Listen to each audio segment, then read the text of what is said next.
The auditorium at America's Got Talent was humming with the familiar mix of excitement and impatience. As the crowd waited for the next performer, the judges already shifting in their seats after hours of auditions, and Simon Cowell in particular, staring straight ahead with that expression that always meant he wasn't expecting much from whoever was about to come out.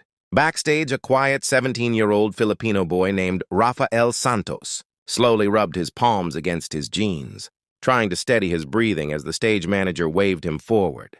Music had been the one constant in Rafael's life.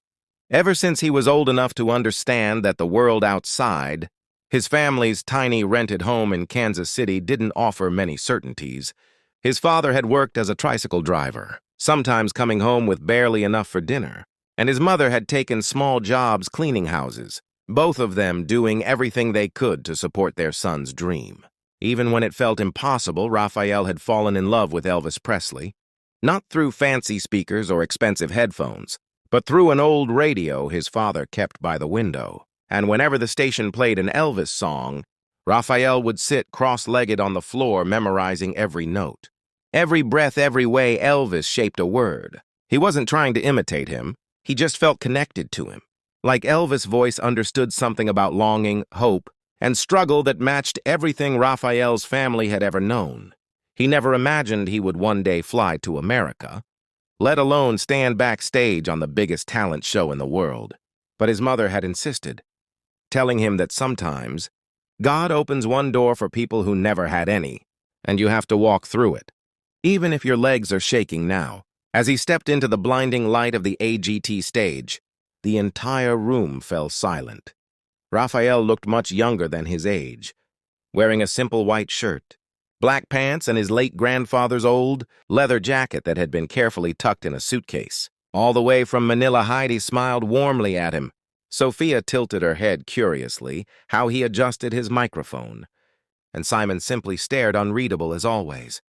When Howie asked him where he was from, Rafael's voice cracked slightly as he answered, "I'm from the Philippines, and I'm here to sing an Elvis Presley song." A few people in the crowd chuckled softly, not in a cruel way, but in that familiar way. The audience reacts when someone makes a big claim, and Simon leaned back in his chair, as if preparing himself for another shaky imitation of a legend.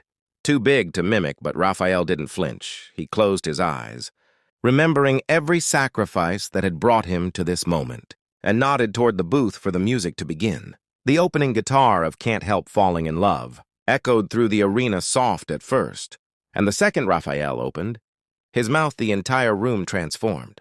His voice wasn't just good, it was warm, rich, impossibly vintage without feeling forced, and it carried a sincerity so powerful that one of the producers in the wings literally gasped. People in the audience leaned forward collectively, as if pulled by a magnet, while Haida's eyes widened and Sophia whispered, "Oh my God," beneath her breath. But it was Simon's reaction that electrified the entire space. He blinked twice, sat up straighter, and his normally stern expression softened into genuine astonishment. It wasn't just the tone of Rafael's voice, though that alone sounded eerily timeless. It was the emotional control, the phrasing, the gentle vibrato at the end of each line, the effortless power that came from deep inside him. Halfway through the song, someone in the audience stood up, then another, then entire sections, until a rolling standing ovation grew around him. Even as he was still singing, Rafael didn't see any of it.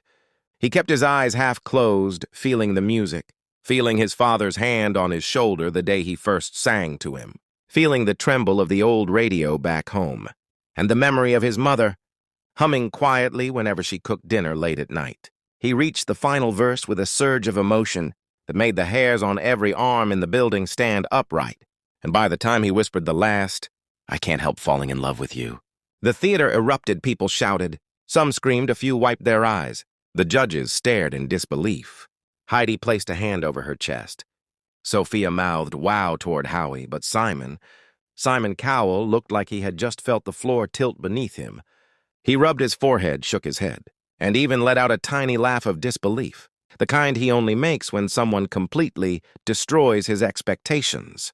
It took nearly 10 seconds for the applause to settle, enough for the judges to speak.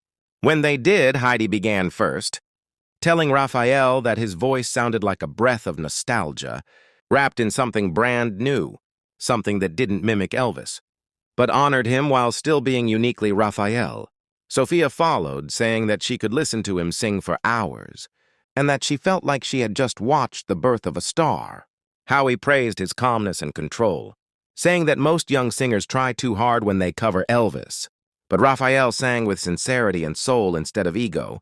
Then Simon leaned forward, interlocking his fingers as he stared directly at the boy on stage. He asked Raphael why he chose Elvis, and Raphael explained that growing up, music from decades before he was born, had taught him more about life than anything else, and Elvis' songs made him feel like he wasn't alone in the world. Simon nodded slowly, then said in a quiet but powerful tone that Raphael had just delivered one of the most unexpected performances he had seen all year.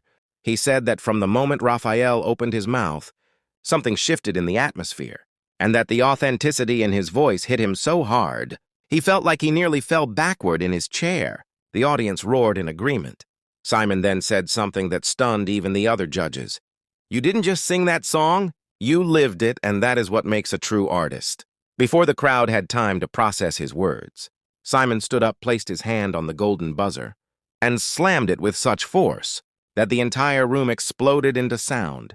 Gold confetti burst from the ceiling like a waterfall, raining down over Raphael, who stood frozen in shock before covering his face with his hands. As tears spilled over, his mother backstage dropped to her knees crying, repeating "Thank you, Lord," while crew members hugged her. The stage manager shouted with joy. The judges stood for a second ovation, and Simon walked onto the stage himself. Something he rarely did, he placed both hands on Raphael's shoulders and told him that this was only the beginning, that he had something truly rare, the kind of voice that didn't need tricks or fireworks, only truth. The confetti kept falling as the camera zoomed in on Raphael's trembling smile, capturing the exact moment his life changed forever.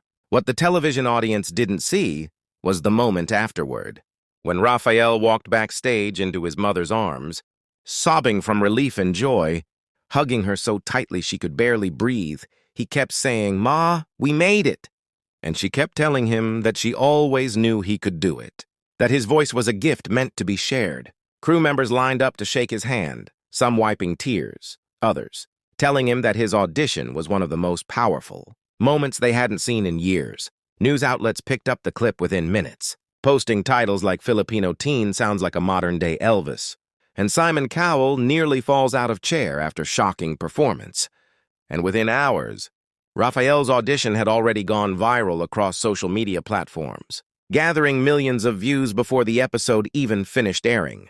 People from around the world, Filipinos from Manila to Dubai to California, flooded the internet with messages of support, pride and emotion, calling him the new voice of his generation. But Raphael didn't care about the fame or the sudden flood of followers.